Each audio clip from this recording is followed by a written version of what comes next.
This is a new segment called Bedtime with Bradley, where I'm going to be reading your books so you can go to sleep to my soothing voice. Yeah, we're going to go with that. But this story, this book I read so much as a child. My family read it to me, and it's called The Locky Who Couldn't Stop Screaming. And we read it because my grandma is Jewish, or at least she kind of married into that. And so we got this book and we read it all the time, and I just thought it was hilarious. So let's begin. The Locky Who Couldn't Stop Screaming, a Christmas story. This story ends in someone's mouth. Sorry, that's my favorite part, how it just tells us how he dies. But it begins in a tiny village.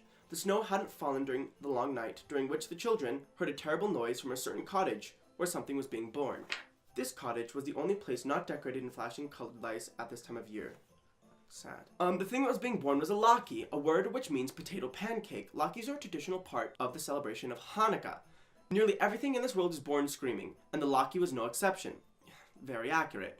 Even though the locky wasn't conceived and born the way you and I were, but instead by fashioning from grated potatoes, chopped onions, beaten eggs, and a dash or two of salt. Once these ingredients were properly mixed, the locky was slapped into a frying pan full of oil and heated to a very high temperature, and thus it began to scream. I love how it mentions how we were born not like this, but through conception. Ah! Said the locky.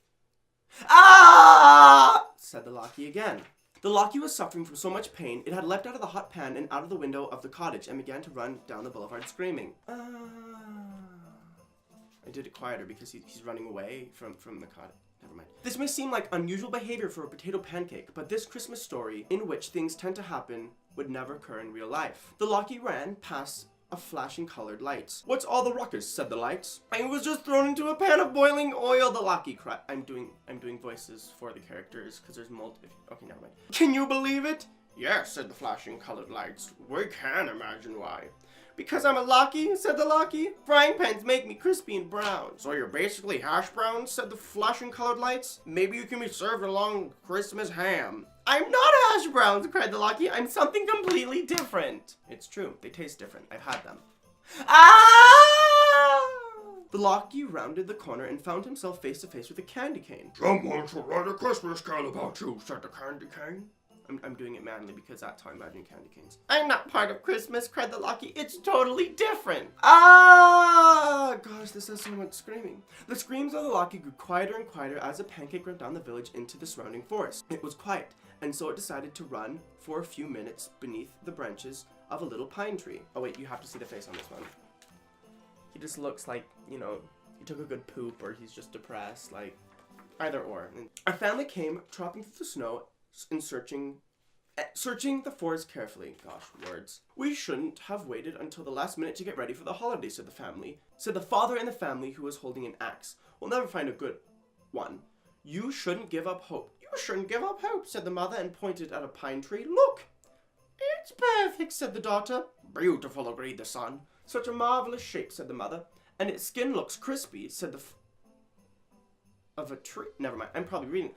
Said the father and reached down to scoop up the locky from the. Oh, they found the locky. I thought they were talking about the tree for a second. I was like, why would a tree look crispy? But whatever you say. "And its skin looks crispy," said the father, reached down and scooped it up the locky from the snow.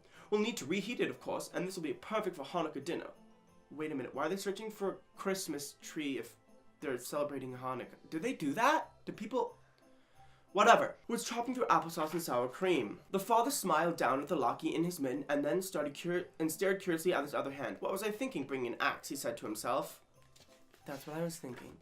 The family strolled back to the college, walking past all the cottages and flashing colored lights, until they reached their home. The family carried the locky into their own home.